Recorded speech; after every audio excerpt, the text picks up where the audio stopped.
परमेश्वर शंकर भगवान ने अपनी लीला रचाई और अपने तेज से एक अलख महापुरुष को प्रकट किया और भोलेनाथ ने उन्हें निरंजन नाम से संबोधित करते हुए आदेश दिया कि जाओ निरंजन, मृत्यु लोक जाकर अपनी लीला रचाओ। भोलेनाथ जी से आदेश पाकर बाबा निरंजन भूलोक पर आ पहुंचे। साधु महाराज वर्षा में भीगे हुए और उनकी जटाओं से पानी टपक रहा था। खड़ाऊ कीचड़ में फिसल रही थी। फिर भी अलख निरंजन कहते शंख बजाते चले जा रहे थे और घूमते घूमते राजस्थान के बीकानेर जिले के गिरासर गाँव की सोलंकिया ढाणी की तरफ निकल पड़े। बाबा निरंजन सोलंकिया ढाणी में गोविंद सिंह सोलंकी के घर के सामने जाकर रुक गए। इस समय गोविंद सिंह की धर्म पत्नी अपनी गाय का दूध निकालने में इतनी व्यस्त थी कि उन्हें ये पता ही न चला कि उनके दरवाजे पर साधु खड़े अलख जगा रहे हैं। इसी बीच महाराज ने अलख निरंजन की आवाज लगाते हुए शंख फूंक दिया। शंख से उत्पन्न तीव्र ध्वनि के परिणाम स्वरूप गाय बिदक गई और लात मारकर पूरा दूध बिखेर दिया। दूध को बिखरा हुआ देख गोविंद सिंह की पत्नी का पारा 7वें आसमान पर जा पहुंचा और बाबा की वास्तविकता से अनजान क्रोधित होते हुए साधु महाराज को बुरा भला कहने लगी और चिल्लाते हुए निरंजन महाराज से कहा, अरे ढोंगी, अरे कपटी, तुझे शर्म नहीं आई? ये पीले वस्त्र पहनकर और लंबा तिलक लगाकर क्यों भीख मांगता फिर रहा है? तेरे से कमाकर नहीं खाया जाता क्या? हट्टी कट्टी देह लेकर घूम रहा है, ढोंगी कहीं का। बाबा निरंजन हंसकर बोले, माता दोष क्यों लगाती हो? हम तो अभी आए हैं, अभी चले जाएंगे, 2 पल के मेहमान हैं।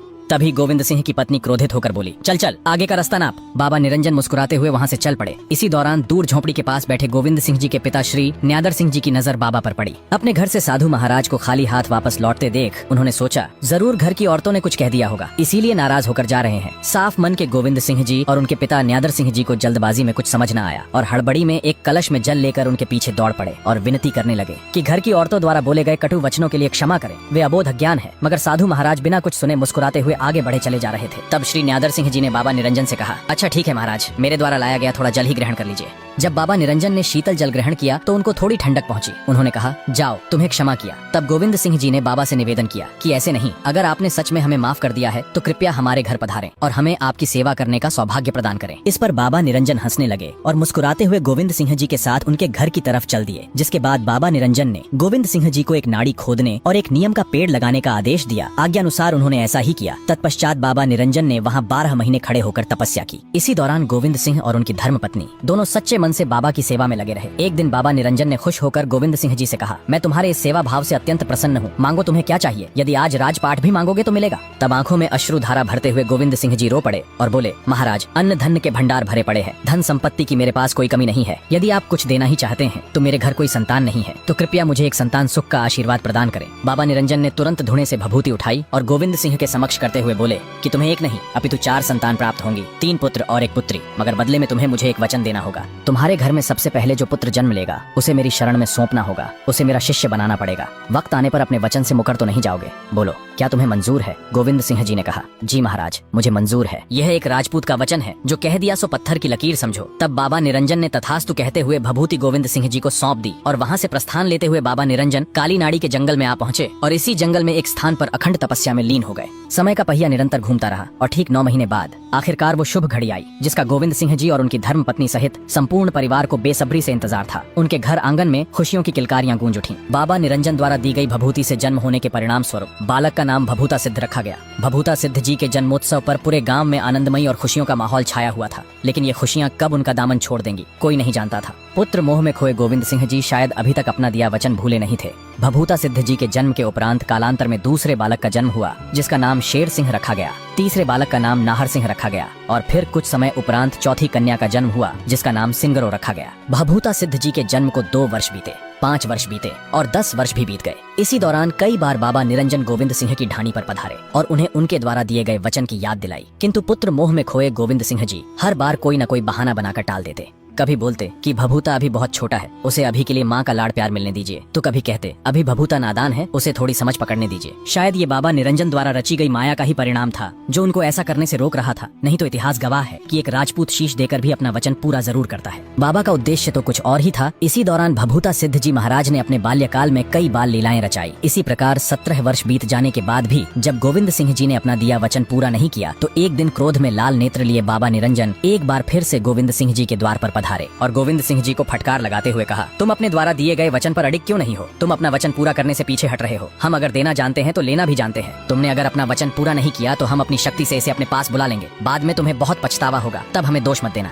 घबराए हुए गोविंद सिंह जी थरथराते होंठों से बोले, महाराज बस थोड़ा समय और दे दीजिए, मैं भभूता सिद्ध की शादी कर दूं, फिर आपकी अमानत आपको अवश्य ही सौंप दूंगा। बाबा निरंजन क्रोध में बोले, ठीक है, किंतु याद रहे इसके पश्चात मैं नहीं आऊंगा, तुम्हें खुद इसे मुझे सौंप कर जाना होगा। अगर तुम इस बार भी अपने वचन से मुकरे और भभूता को मेरे पास ना पहुंचाया तो बाद में बहुत पछताओगे। इतना कहकर बाबा निरंजन वहाँ से प्रस्थान कर गए और इसी प्रकार थोड़ा समय गुजर गया और गोविंद सिंह जी ने एक बार फिर बाबा द्वारा दी गई चेतावनी को अनसुना कर दिया और फिर एक दिन किसी आवश्यक कार्य से गोविंद सिंह जी को 3 दिनों के लिए घर से बाहर जाना पड़ा। उनके घर का रेवड़ अर्थात पशुधन घर के बाहर खड़ा भूख और प्यास के मारे आवाजें दे रहा था। तब भभूता सिद्ध जी की माता जी ने भभूता सिद्ध को बुलाकर कहा कि बेटा, तुम्हारे पिताजी 3 दिनों से घर के बाहर गए हुए हैं, पता नहीं कब लौट कर आएंगे। ये रेवड़ 3 दिनों से भूखा प्यासा खड़ा बिलख रहा है। बेटा, जंगल जाके इनको घास चरा ला, किंतु एक बात का ध्यान रहे, कभी भूल कर भी काली नाड़ी के जंगल में मत जाना, क्योंकि जंगल में काली नाड़ी के समीप एक खोखा खेजड़ा है जिस पर एक पीवना सांप रहता है। नाड़ी एक स्थानीय भाषा का शब्द है जिसे किसी तालाब या तालाब नुमा जल स्रोत के लिए इस्तेमाल किया जाता है। लेकिन आखिर पीवना सांप होता क्या है? पीवना सांप एक रहस्यमयी और खतरनाक सर्प है जिसका वर्णन राजस्थानी लोक कथाओं में मिलता है। लोक कथाओं के अनुसार पीवना सर्प सोए हुए लोगों की छाती पर बैठकर नींद में ही उनके प्राण चूस लेता है। तो वहीं कुछ स्थान पर लोगों द्वारा इसे फूकनी कहा जाता है, अर्थात जो विष की फूंक मारता है। ऐसी मान्यता भी है कि पीवना सर्प इंसानों को काटने की बजाय नींद में सोए हुए इंसान की छाती पर बैठ अपना फन फैलाकर उसकी श्वास में अपनी श्वास मिलाकर जहर छोड़ देता है, जिसका असर सूर्य की रोशनी के साथ पड़ने लगता है और मुंह के अंदर तालू में एक छाला बन जाता है जो सूर्य की किरणों से अधिक फैलने लगता है और छाती में दर्द बढ़ने लग जाता है, जिसके परिणाम स्वरूप पीड़ित की मृत्यु हो जाती है। कुछ वैज्ञानिक इस सर्प का नाम कॉमन करैत बताते हैं, जो कि एक खतरनाक सांप है। तो वहीं कुछ विशेषज्ञों के अनुसार पीवने सर्प की लंबाई करीब 7 फीट तक होती है। यह सर्प राजस्थान के रेतीले स्थानों पर पाया जाता है। इसका रंग बालू रेत की तरह होने के कारण इसे आसानी से देख पाना मुश्किल है। हकीकत क्या है, इस बारे में कोई पुख्ता प्रमाण आज तक नहीं मिल पाया है। माता से आज्ञा पाकर भभूता सिद्ध जी अपने मित्रों संग अपना पशुधन लेकर जंगल की ओर निकल पड़े, लेकिन उन्होंने देखा जंगल में कहीं भी घास नजर नहीं आ रही थी। तभी वहाँ से गुजर रहे एक राहगीर ने बताया कि जंगल में काली नाड़ी के पास लंबी लंबी और घनी हरी घास है। काली नाड़ी का नाम सुनते ही भभूता सिद्ध जी को माता द्वारा दी गई चेतावनी याद आ गई, किंतु 3 दिनों से भूखे प्यासे रेवड़ को भी नजरअंदाज नहीं किया जा सकता था। और यही सब सोचकर भभूता सिद्ध जी जंगल में अपने पशुधन को हाँकते हुए काली नाड़ी की तरफ निकल पड़े। काली नाड़ी के पास पहुँचते ही भभूता सिद्ध जी ने देखा उस राहगीर द्वारा बोले गए वचन सत्य थे। वहाँ बेहद घनी और हरी घास थी। विधि के लिखे विधान और महादेव द्वारा रची गई लीला के परिणाम स्वरूप अपने मित्रों संग खेलते खेलते भभूता सिद्ध जी की नजर दूर उस प्राचीन खेजड़े के वृक्ष पर पड़ी और उनके मन में विचार उत्पन्न हुआ कि इस पीवने सर्प की वजह से यहाँ कोई नहीं आता, जबकि यहाँ पशुओं के पेट भरने के लिए पर्याप्त चारा मौजूद है। इसी विचार के परिणाम स्वरूप भभूता सिद्ध जी के मन में पीवने सर्प के प्रति क्रोध ने जन्म ले लिया और हाथ में लाठी लिए महाराज भभूता सिद्ध जी खोखे खेजड़े की ओर आगे बढ़ने लगे। उनके मित्रों ने उन्हें रोकने का अथाह प्रयास किया, किंतु विफल रहे। भभूता सिद्ध जी ने उनकी एक न सुनी और उस खेजड़े के समीप पहुंचकर पीवने सांप को बाहर आने के लिए ललकार लगाई। कुछ समय बाद खेजड़े से आवाज आई कि हे राहगीर, तुम जो कोई भी हो अपने रास्ते लौट जाओ। मैंने तुम्हारा क्या बिगाड़ा है जो तुम इस प्रकार मुझ पर क्रोधित होकर मुझे बाहर आने के लिए ललकार रहे हो? तभी भभूता सिद्ध जी ने कहा कि तुम्हारे डर से स्थानीय लोग इस स्थान पर आने से भयभीत होते हैं, अतः तुम्हें किसी भी कीमत पर यह स्थान छोड़कर जाना होगा। इतना सुनते ही पीवना सर्प खेजड़े से नीचे उतरा और मनुष्य रूप धारण करते हुए भभूता सिद्ध जी से कहा, मैं चाहकर भी ऐसा नहीं कर पाऊंगा क्योंकि मुझे अपने ही गुरु द्वारा श्राप मिला है। तब भभूता सिद्ध जी ने कहा, स्पष्ट कहो, क्या कहना चाहते हो? तब सर्प ने कहा, वर्तमान से लगभग 600 साल पहले की बात है। मैं और मेरे गुरु इसी जंगल के रास्ते गुजर रहे थे। उसी समय हमें प्यास लगी तो हम गुरु चेला यहाँ जल ग्रहण करने पधारे। गुरुदेव को यह स्थान ठहरने के लिए उत्तम लगा तो गुरुदेव की आज्ञा अनुसार हमने कुछ दिन इस खेजड़े के वृक्ष तले विश्राम करने का विचार किया। जब मैं गहरी नींद में सो जाता तो गुरुदेव रात्रि उपरांत ब्रह्म मुहूर्त में उठकर सिद्धियां प्राप्ति के लिए साधना किया करते। एक दिन जब वे ऐसा कर रहे थे उसी समय संयोगवश मेरी निंद्रा भंग हो गई और मैंने गुरुदेव को ऐसा करते हुए देख लिया। मेरे मन में उसी समय कपट ने जन्म ले लिया। मुझे सिद्धियां प्राप्ति से पहले बहुत कुछ सीखना बाकी था, इसलिए गुरुदेव को सही समय का इंतजार था और मुझे यह भ्रम हो गया कि गुरुदेव मुझसे ये सब छुपा रहे हैं। और इसी कपट के वशीभूत जब गुरुदेव सिद्धियां प्राप्ति के लिए साधना किया करते तो मैं सोने का ढोंग करते हुए उन्हें देखता और जब गुरुदेव सो जाया करते तो मैं उठकर बिना उनकी अनुमति के उन्हीं के भांति सिद्धियां प्राप्त करने की कोशिश करता।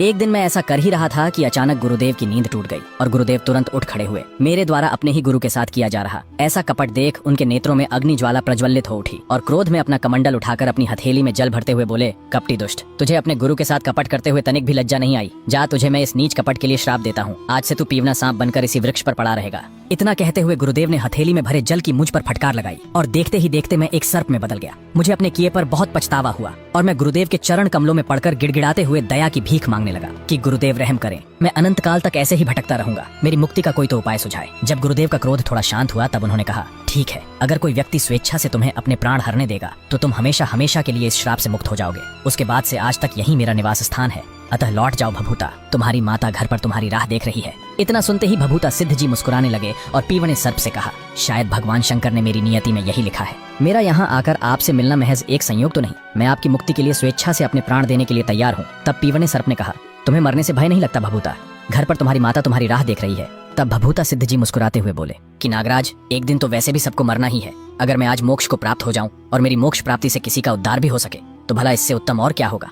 तब पीवना सांप समझ गया कि ये कोई आम व्यक्ति नहीं अपितु संभवतः ही कोई दैवीय पुरुष है जो यहाँ उन्हें इस श्राप से मुक्ति दिलाने आया है। भभूता सिद्ध जी को हाथ जोड़कर उन्हें धन्यवाद देते हुए नागराज ने उनकी इच्छा से उनके प्राण हर लिए और श्राप मुक्त होते हुए नागराज ने उन्हें आशीर्वाद दिया, जो भी सच्चे मन से भभूता सिद्ध जी की भक्ति करेगा उसे किसी भी प्रकार के जहरीले जीव कभी क्षति नहीं पहुँचाएंगे। जब साथ में आए मित्रों ने पीवने सर्प को भभूता सिद्ध जी के प्राण हरते देखा तो रक्षा करने हेतु उनकी तरफ दौड़ पड़े, किंतु अब बहुत देर हो चुकी थी। अपनी आखिरी बची चंद सांसें गिनते हुए भभूता सिद्ध जी ने अपने एक मित्र से कहा कि जाओ और मेरी प्यारी माता को तुरंत इस बारे में सूचित करो कि मेरी नियति को यही मंजूर था। आज्ञा पाते ही उनका एक मित्र घबराया हुआ भभूता सिद्ध जी के घर की ओर दौड़ पड़ा और घर पहुंचकर सारा वृतांत माता को कह सुनाया। इतना सुनते ही माता का कलेजा जैसे फट सा गया। रोती बिलखती माता भभूता भभूता चिल्लाते हुए काली नाड़ी की ओर दौड़ पड़ी। उनकी आंखों से बहती अश्रुधारा एकाएक रुकने का नाम नहीं ले रही थी, और लेती भी कैसे। एक माँ की ममता होती ही ऐसी है जिसको भगवान भी स्वयं से ऊपर का दर्जा देते हैं। जैसे ही माता भभूता सिद्ध जी के पास पहुंची तो देखा उनका देह अब ठंडा पड़ चुका था। उन्हें ये भलीभांति ज्ञात हो चुका था कि अब भभूता फिर कभी नहीं बोलेगा, किंतु एक माँ का हृदय यह मानने को तैयार न था और माता जोर जोर से रोते हुए लगातार भभूता भभूता पुकारे जा रही थी कि शायद उनका पुत्र अब तो उठेगा, लेकिन कहते हैं ना, होनी को कोई नहीं टाल सकता। उसी समय भभूता सिद्ध जी के पिता भी वहां आ पहुंचे और अपने पुत्र को इस अवस्था में देख दोनों पति पत्नी विलाप करते हुए स्वयं को इसका दोषी मानने लगे। माता कहती कि यदि आज मैंने भभूता को रेवड़ चराने नहीं भेजा होता तो आज हमारा पुत्र जीवित होता। तो वहीं गोविंद सिंह जी को एहसास हो रहा था कि ऐसा इसलिए हुआ क्योंकि उन्होंने अपना दिया वचन पूरा नहीं किया। अगर उन्होंने अपना वचन पूरा किया होता तो आज हमसे दूर गुरु के साथ ही सही भभूता जीवित तो होता। और इसी प्रकार शाम होते होते सोलंकी ढाणी के सभी लोग जंगल में काली नाड़ी के पास इकट्ठा हो गए, लेकिन अभी भी भभूता सिद्ध जी की माताजी पछाड़े खा खा कर रोती हुई बार बार बेहोश हो रही थी। तभी आकाशवाणी हुई कि स्वयं को दोष देना बंद करो, यही भभूता की नियति थी। इसमें ना तो तुम्हारा कोई दोष है और ना ही किसी और का। आखिर तुमने खुद का खोया ही क्या है? मैंने ही तो दिया था और मैंने ही वापस भी ले लिया, इसीलिए ही तो मैंने तुमसे वचन लिया था। फिर भी तुम्हारे साथ किसी प्रकार का अन्याय नहीं होगा। मैं तुम्हें वरदान देता हूँ कि तुम्हारे कुल में पीढ़ी दर पीढ़ी देवता जन्म लेंगे और भभूता सिद्ध का यही काली नाड़ी पर मंदिर बनवाओ और भादो सुदी छठ पर इसका मेला भरवाओ। ये परोपकारी पुरुष है। भभूता सिद्ध बढ़ते कलयुग के प्रभाव से ग्रसित दीन दुखियों के दुख दर्द दूर करेगा। और फिर आज्ञा अनुसार काली नाड़ी में भभूता सिद्ध जी का मंदिर निर्माण करवाया गया,